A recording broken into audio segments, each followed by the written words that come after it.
Okay, so of course we're studying the book of Revelation together, and I know that there are some who are here tonight who were not here last week. And so in just a few minutes, I want to just do a little review. Of course, I won't be able to do it as extensively as we did it last week because time won't allow that.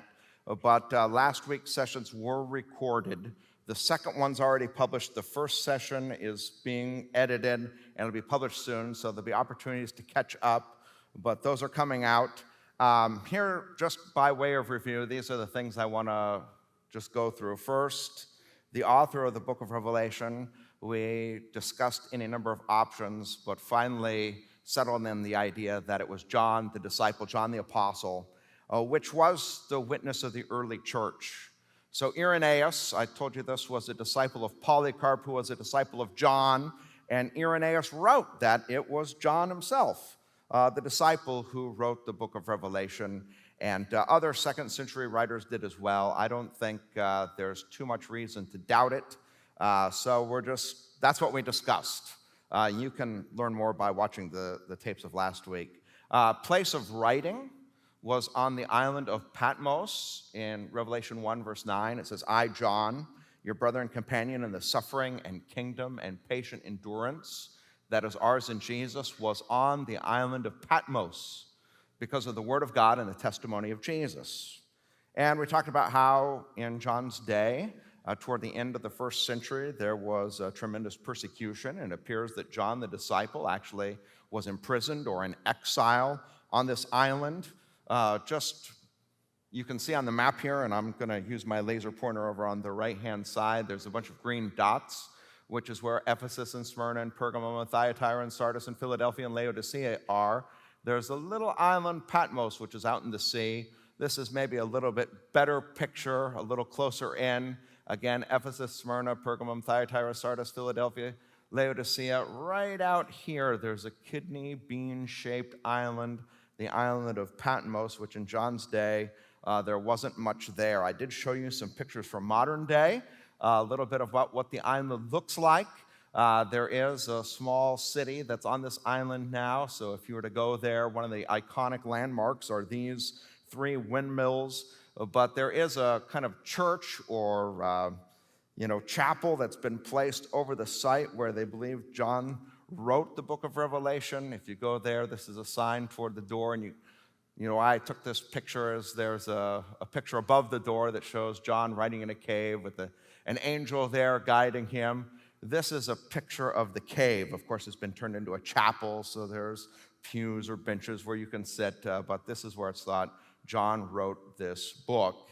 And I did happen to just step outside and take a picture of what kind of sight he would have seen, minus, of course, all the buildings that were there.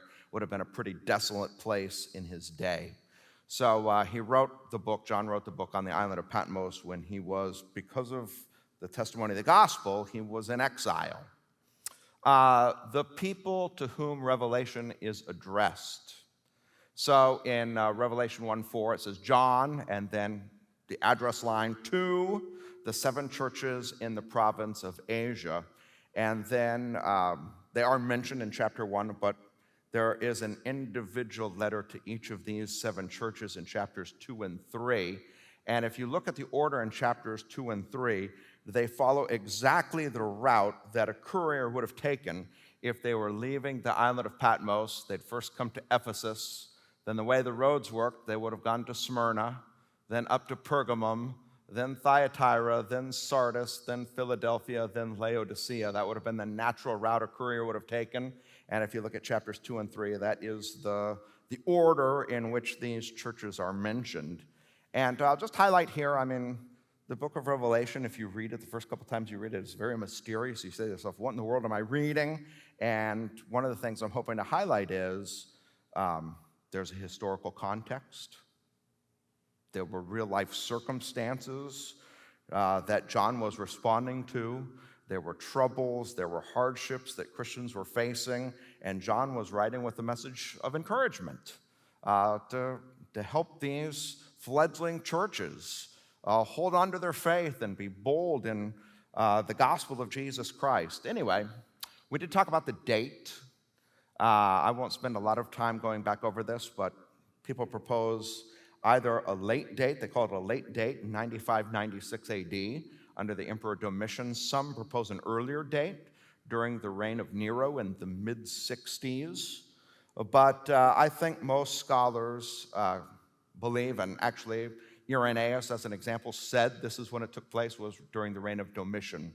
So if you just, we talked about this last week, you think about John's age, he's probably in now his 80s or early 90s perhaps, an old man out on an exiled island who sees this vision of the exalted Christ and is writing to the churches. I want to talk a little bit about the condition of the seven churches, because I think maybe knowing what they were going through helps us understand what this letter was about. So we can see this just reading about them in chapters 2 and 3, and also learning about them through various historical sources. But these churches were multicultural. There was a lot of cultural diversity inside of these churches. There was a lot of religious diversity in terms of background in the cities. There were all types of emperor cults and idol worshipers, and there was a lot of religious diversity in the cities in which these churches lived. And for that reason, there was, for Christians, always the challenge of syncretism, which is combining, tenets of an idolatrous religion with Christianity, importing those things in. And of course, we still face the challenge of syncretism today too, where we take our culture and we kind of, as it were, bring it into the church. And of course, Christians at that age face that same challenge. It's clear that the early Christians in these seven churches were facing social, economic, and physical persecution. They, as a result, had the danger of cultural compromise, because, as it were, they were being persecuted. It's always easier to just give in a little and lessen the amount of pressure you might face. But we also see among the churches that there's the presence of complacency, that some time had gone on in their faith and, they'd maybe lost their first love, or instead of being hot or cold for the gospel, they were lukewarm. And anyway, I don't know about you, but a list like this, at least to me, indicates to me that this book is very relevant to us, because I think these aren't challenges that are foreign to us, but I would gather that if we just took a poll, most of us say, yeah, we're facing these challenges still today. What type of writing is the book of Revelation? And I suggested three different ideas: an apocalypse, a prophecy, a letter. So we'll start from the bottom up. It was a letter. John, the author, sat down. He said, hey, it's me, John. I'm writing to these seven churches. And there was a message that he was writing. He knew these churches. He understood what was going on in them. And he was writing a message about what God had revealed to them. So what kind of writing in this? It's a letter from John to these churches.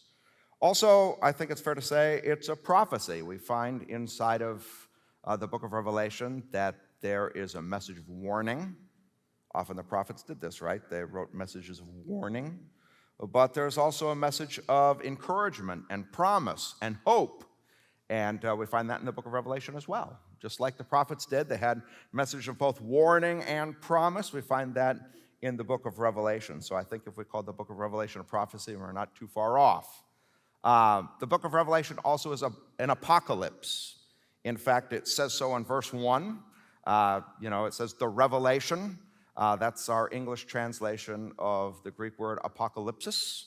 An apocalypse was a particular kind of writing. The word apocalypsis means revelation or unveiling.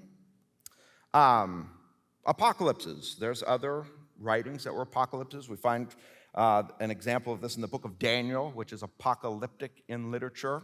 Apocalypses contain visions and symbols and signs, very common. Most apocalypses were written by people who were under the thumb of oppression. And so they had to write, as it were, in code or with symbols or signs or visions in order to convey a message. And the book of Revelation's an apocalypse. We talked about this. Sometimes, especially if you're new to the book of Revelation, you read it, you say, boy, it's like it's some kind of riddle. But actually, that's not what it is. This is the way to think about it. Life is a riddle. You know, if Jesus is king and he's in charge and he's right here with me, then why am I going through what I'm going through? Why am I suffering what I'm suffering? And, there's lots of things we encounter in life. We're scratching our head. Does this make any kind of sense? And the book of Revelation was meant to, as it were, the way I like to put it, peek behind the curtain, to see the spiritual realities that are at work behind the scenes, to help make sense of what we're facing right now. And so the purpose of the book of Revelation wasn't to conceal anything or to tie up a riddle and make it difficult for us to understand. It was actually written to unveil or reveal what's really going on so we can make sense of our lives and their circumstances. Now, I took a little time on this last week. I'll take a little bit time more. I think it's important to know this, that there's 4 main methods by which the book of Revelation has been interpreted. And I just am going to quickly do a review. Last week I told you I wasn't going to tell you where I fall down on it.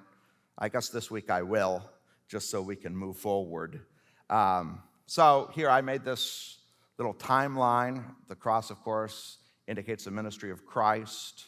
I've got a little stick figure, that's John in the year 95 AD on the island of Patmos. I've got that upside down kind of triangle to indicate the second return of Christ. And I don't put on the timeline how long that's going to take. It's still future to us, as we know. Okay, so the 4 main methods. The first is often called the preterist view. Preterist means that which has gone before. And the preterists believe that all of what you read when you open up the book of Revelation is about a time period that has already passed from the standpoint of the author, John, in 95 AD. So all the signs, all the symbols refer to past events, things that had already happened by the time of John's writing. Okay, so that's one method of interpretation. Some people believe it refers to past events, not only past for us, but past for John and the 7 churches to whom he was writing. There's a second main viewpoint. The second main viewpoint is called the historicist viewpoint. And the historicist believes that when you open up the book of Revelation, what you really have is you have a blueprint for all of the history that would move forward from the time of John until the second coming of Christ. And so I kind of visually represent it this way. John was writing, he was, those who are historicists believe that John was receiving from God a blueprint of all the history that would move forward until Christ returns. And so, generally, historicists believe that we're somewhere, in these chapters, 14 through 18, and history has moved forward and we're moving toward the end. And so some people, when they read the book of Revelation, that's how they see it. There's a third way, and that is often called the futurist method of interpreting the book of Revelation. The futurist believes that everything that's in the book of Revelation, and generally for the futurists, it's from chapter 4 onward, they believe that everything in the book of Revelation refers to the end times, to the time surrounding the second coming of Jesus. So the futurist believes that all of what's described in the book of Revelation, its signs, its symbols, is all about the distant future. So it wasn't about events in John's day, probably not even, or maybe not even events in our day. They're representing some future day, the time of Christ's return.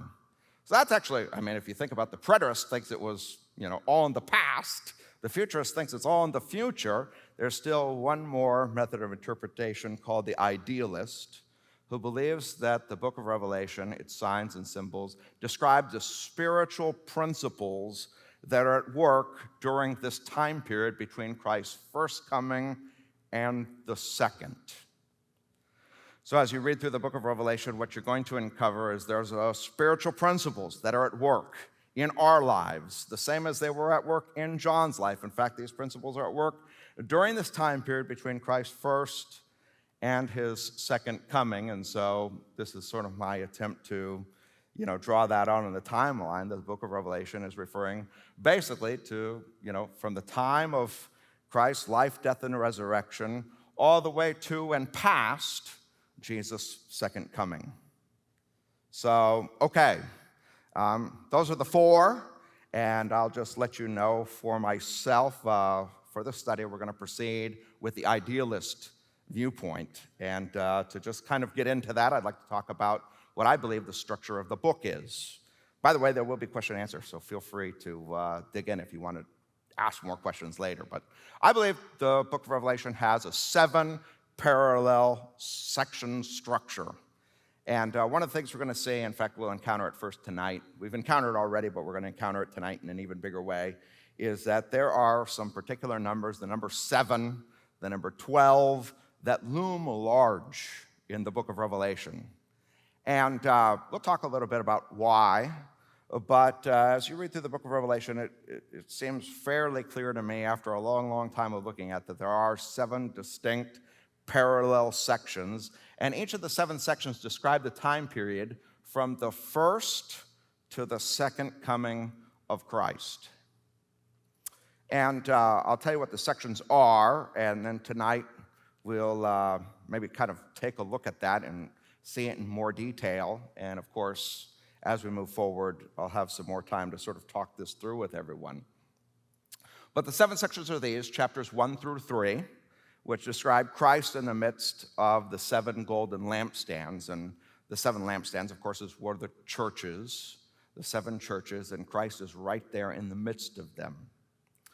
Last week, we started talking about chapters 4 and 5, but actually the section goes from chapter 4 through 7, which we'll see tonight, because we got to Christ holding in his hand this scroll with 7 seals, and then Christ is going to proceed to, break these 7 seals, and it's all one vision together, chapters 4 through 7. In chapters 8 through 11, we're going to find that there are 7 trumpets. And over the course of those 4 chapters, these 7 trumpets are going to blow. And we won't get into that tonight. You got to wait till next week to find out about the 7 trumpets. The 4th section, we're going to find out about a persecuting dragon and his helpers in chapters 12 through 14. Then there are going to be 7 bowls of wrath in chapters 15 and 16. Then there's going to be the fall of Babylon in chapters 17 through 19, as well as the helpers. And then finally, Satan's helpers. And then finally, there's a 7th section, the Great Consummation, which is contained in chapters 20 through 22. Now, maybe you want to take a picture of that or write that down or come back to the recording, but I think this is the basic outline of the book, these 7 sections. These 7 sections come with 2 major divisions. You can't read the book of Revelation without seeing this. There are 2 big sections, chapters 1 through 11, and then chapters 12 through 22. Oh, here we go. Chapters 1 through 11, and then 12 through 22. So chapters 1 through 11 describe the kind of struggle that Christians are facing in this time period between Christ's first and second coming. They describe the kind of persecution, hardships, economic troubles, even martyrdom that Christians are having to face, and they're crying out to God about. There's a break in between chapter 11 and chapter 12, and from chapter 12 onward, this is I'll call it an even more peek behind the curtain, because it tends to focus on the spiritual realities that stand behind those hardships that Christians face, the troubles, the persecution, the martyrdom, the economic injustice. It tends to describe the spiritual struggle going on, and I have that phrase there, behind the curtain. And anyway, that's the way I believe the book of Revelation is structured. So tonight we're really wanting to cover what I believe is the 2nd section, chapters 4 through 7. We already covered chapters 1 through 3, and then we covered chapters 4 and 5. I'd like to just do a short recap I don't want to spend too long, but in chapters 1 through 3, we saw that John had this exalted vision of Jesus. And in this exalted vision of Jesus, he saw Jesus walking among 7 gold lampstands and holding in his hand 7 stars. And I think there's a tremendous message that was given to the churches because, of course, they're facing hardship and persecution and economic injustice and even martyrdom. People like John are sent away into exile, and they're left wondering, like, okay, I thought Jesus was in charge. I thought he overcame, and what's going on? And there's this tremendous message that Jesus is right there. He's walking among the lampstands. He's present with his church. He knows what's going on. And one of the things that we just talked about, we talked about it briefly, was that Jesus is holding in his hand 7 stars. And chapter 1 says that the 7 stars are the 7 angels or messengers. And then as you get into chapter 2 and 3, you find out that, each of the messengers is addressed. And I think, to me, it's an awesome picture, because more likely than not, those 7 messengers are the 7 pastors of those churches. They're probably the ones who were taking the persecution the most difficultly because they were the most public. And there's this message, no, I've got you right here in my right hand. Anyway, there's this tremendous message about Christ with his church. He knows what's going on. He's encouraging the church to persevere, to overcome, to conquer, to stick with it, to be red hot in their faith. And anyway, that's the message that we had in chapters 1 through 3. I wish I could spend more time on it, but I want to spend a little time because it's important so that we can get into chapter 6. Chapters 4 and 5, I believe, the central vision that guides this entire book. And it's a vision of a throne. It's like the heavens are opened and John sees a throne, and he sees one who's seated on the throne, and he's struggling to come up with words to even describe what it is that he sees. And he sees God exalted in the most magnificent way. And these chapters are about worship. We see that there are these 4 living creatures that surround the throne. We talked about how these were mighty angel warrior cherubim who day and night never stop praising God. And then in the center, around the throne, are 24 other thrones, and seated on these thrones are 24 elders. We talked about how these 24 are probably the representative of the Old and New Testament church, right? 24 is 12 tribes, 12 disciples, and they never stop worshiping and praising God. When we got to chapter 5, we saw how there was thousands upon thousands of angels and 10,000 times 10,000 angels, and they're surrounding the throne, and they're giving honor and praise and glory to God.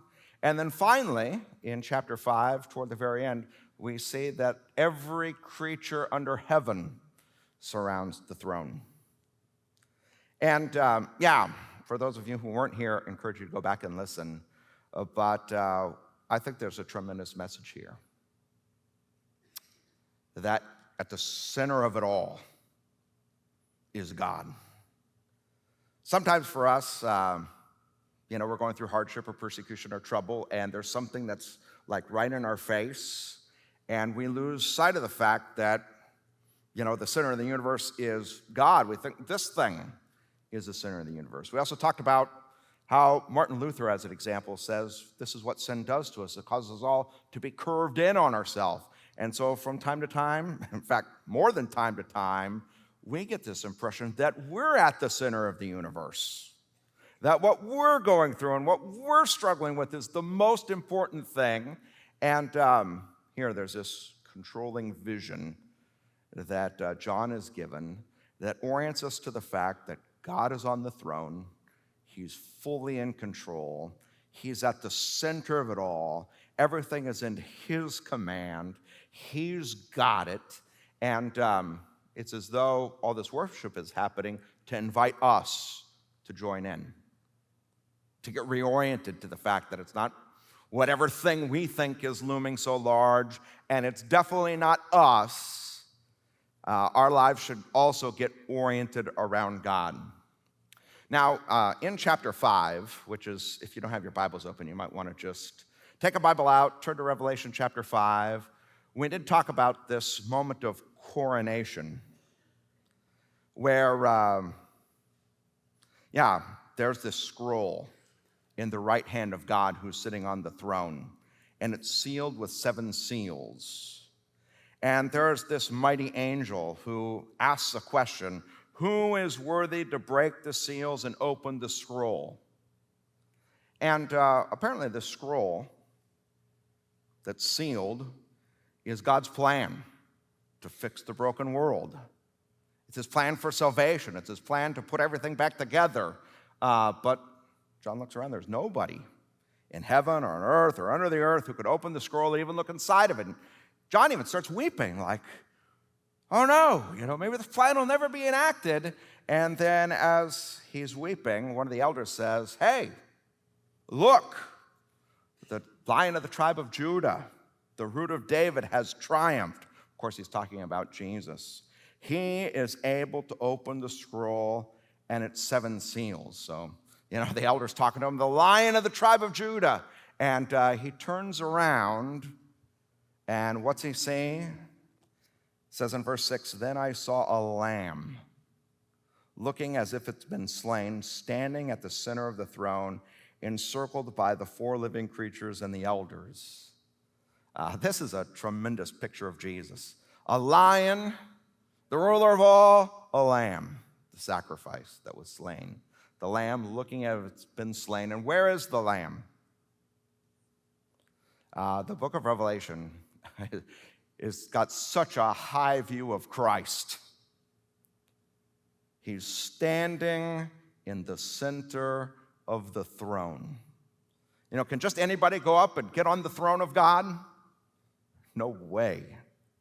John is making the strongest possible statement about Jesus being God. Of course, he did in his gospel.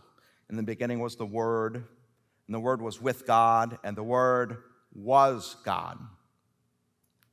This Word became flesh and made his dwelling among us, and we've beheld his glory, the glory of the one and only, who comes from the Father, full of grace and truth. For John, there's no question, Jesus is God. And there he is, this lion who's a lamb who was slain, standing at the center of the throne. He's able to open the scroll and break the seals. And because of that, it's just worship everywhere. Okay, in our remaining time now, I want to turn to chapter 6. And we're going to start to fill out this vision, because actually the whole vision goes from chapter 4 through chapter 7. There are these 7 seals. So, verse 1 of chapter 6, I watched as the Lamb opened the first of the 7 seals. Then I heard one of the 4 living creatures say in a voice like thunder, come. And I looked, and there before me was a white horse. Its rider held a bow, and he was given a crown, and he rode out as a conqueror bent on conquest. When the Lamb opened the 2nd seal, I heard the 2nd living creature say, come. Then another horse came out, a fiery red one. Its rider was given power to take peace from the earth and to make people kill each other. To him was given a large sword. When the Lamb opened the 3rd seal, I heard the 3rd living creature say, come. And I looked, and there before me was a black horse. Its rider was holding a pair of scales in his hand. Then I heard what sounded like a voice among the 4 living creatures saying, 2 pounds of wheat for a day's wages, and 6 pounds of barley for a day's wages, and do not damage the oil and the wine. When the Lamb opened the 4th seal, I heard the voice of the 4th living creature say, come. I looked, and there before me was a pale horse. Its rider was named Death, and Hades was following close behind him. They were given power over 1/4 of the earth to kill by sword, famine, and plague, and by the wild beasts of the earth. Okay, that's as far as we're going to read right now. until we get to the 5 o'clock worship hour. Here, the topic, these are the famous 4 horsemen of the apocalypse. Probably that's something, even if you didn't read through the book of Revelation, somehow or another you've heard of these 4 horsemen of the apocalypse. And now we got to say to ourselves, what in the world are we reading? What is this communicating? What's being said? And by the way, as we get to the next hour, we'll take up the remaining 3 seals. Here, I think with the book of Revelation, just a couple of principles. One, before you get too much into the details, you have to try to see the big picture. So it's always best for us to zoom out and see the big picture, the vision that's being presented before we get too weighed down by the details. But you got to get into some of the details in order to understand what's going on. So we're going to take these 4 horsemen, 1 horse at a time. So we'll start with the first horseman. It says, I watched as the Lamb opened the first of the 7 seals. I heard one of the 4 living creatures say in a loud voice like thunder, come. I looked, and there before me was a white horse. Its rider held a bow. He was given a crown, and he rode out as a conqueror bent on conquest. Now we have to say to ourselves, okay, what is this white horse? Who is its rider? And by the way, if you pick up books about the book of Revelation, you will see that there's all kinds of theories. There are some people who think that this is the Antichrist. There are some people who think that it's just some kind of principle of war that's in the world. I was reading one commentator who thought it was armies going out who are sort of bright and cheery before they start doing the killing. I think there's a whole ton of very, very good reasons to understand that the rider of this white horse is Jesus. The most important of which is this rider of the white horse shows up again in the book of Revelation in chapter 19.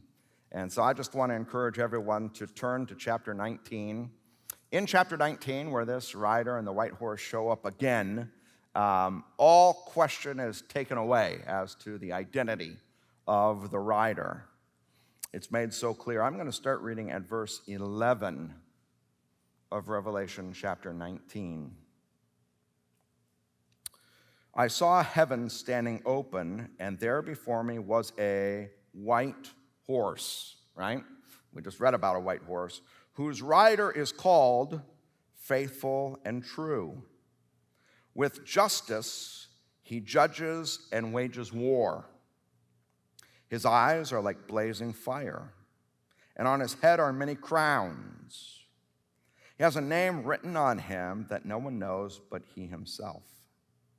He is dressed in a robe dipped in blood, and his name is the Word of God. The armies of heaven were following him, riding on white horses and dressed in fine linen, white and clean. Coming out of his mouth is a sharp sword with which to strike down the nations. He'll rule them with an iron scepter. He treads the winepress of the fury of the wrath of God Almighty. On his robe and on his thigh he has this name written, King of Kings and Lord of Lords. Now, I feel like I'm like in a kid's Sunday school class, but okay, kids, who is this rider of the white horse? Yeah, because in Sunday school, if you say it's Jesus, you can never be wrong, right?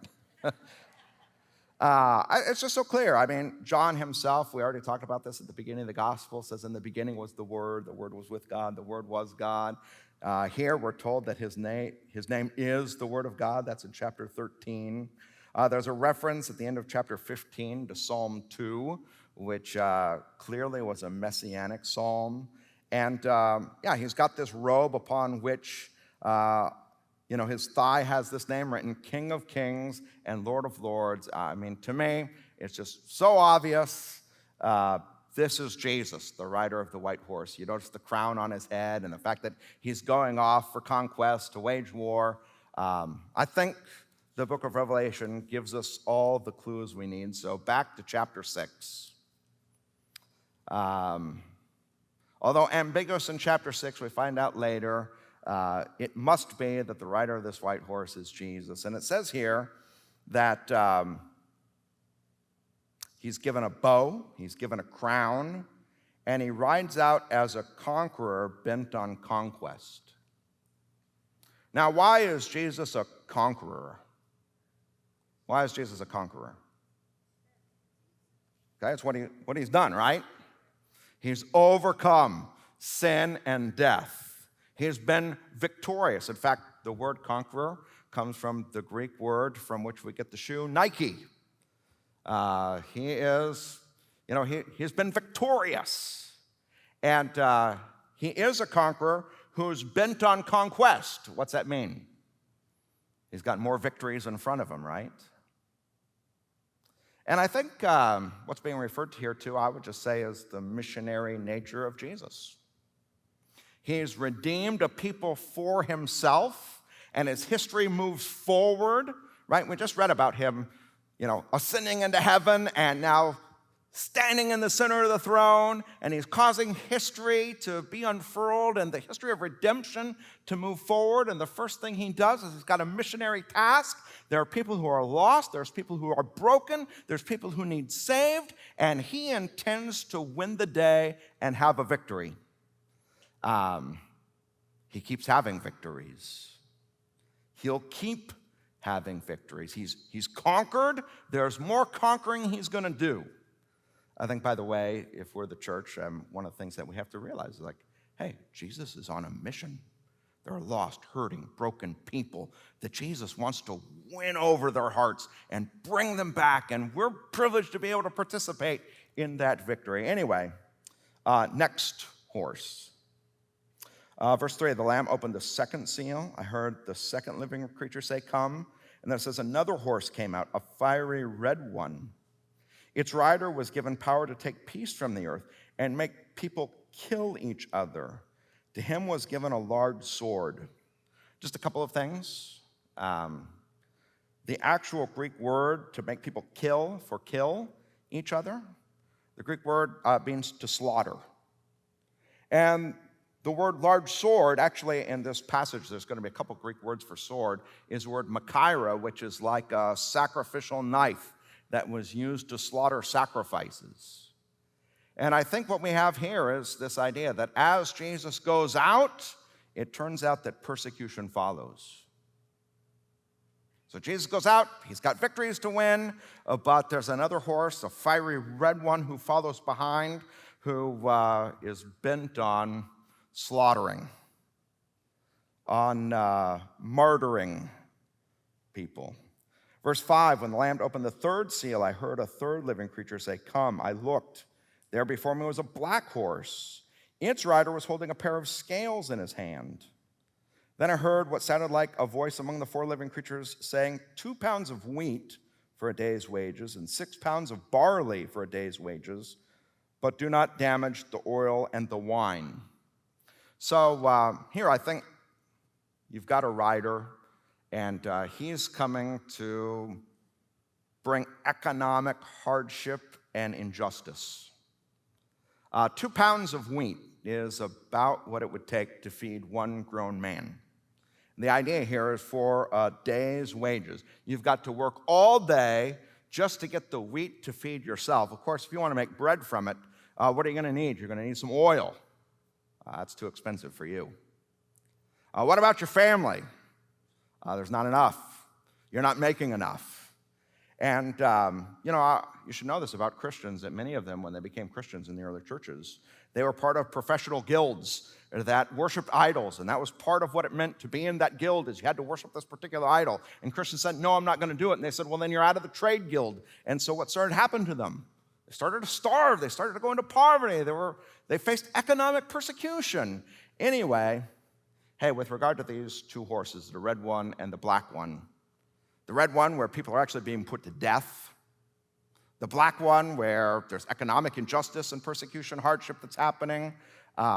Here, I just want to remind you of words of Jesus.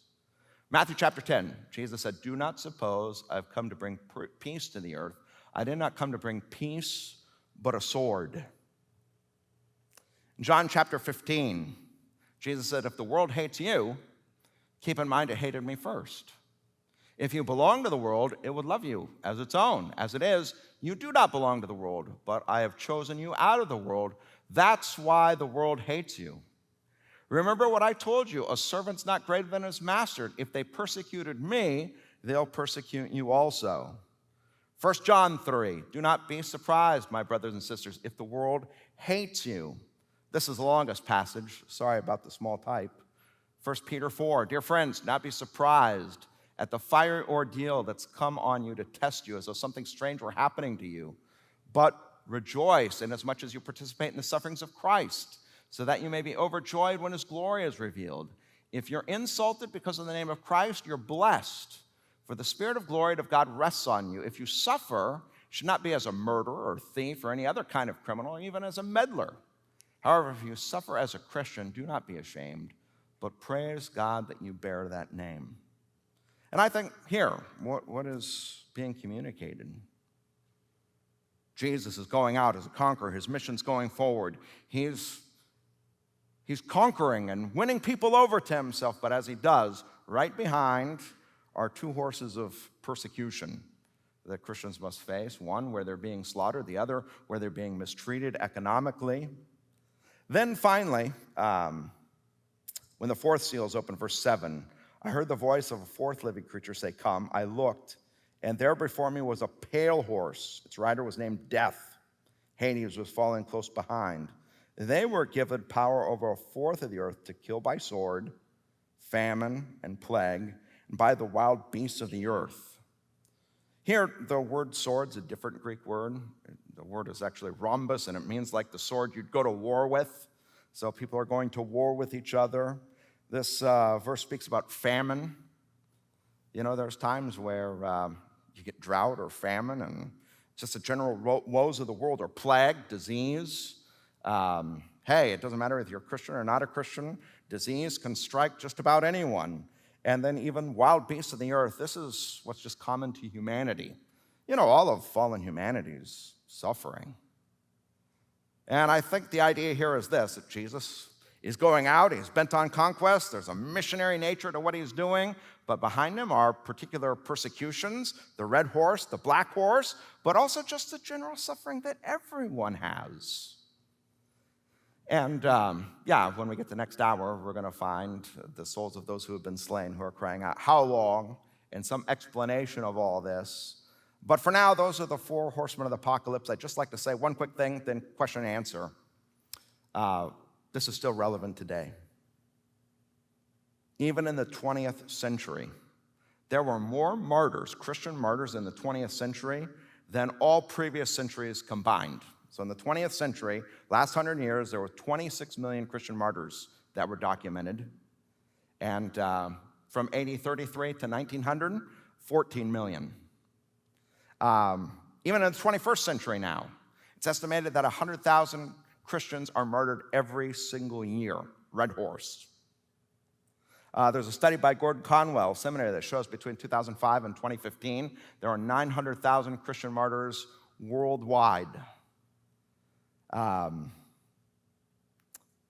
So I think this is still entirely relevant. Jesus is going out. He's winning people in places like China or Iran or wherever, right? Even here in the United States. And right behind them, there's suffering that comes. This is all part of God's plan. He knows we don't belong to the world. If we did, the world would accept us. But because they hated Jesus, they hate us. That's the idea.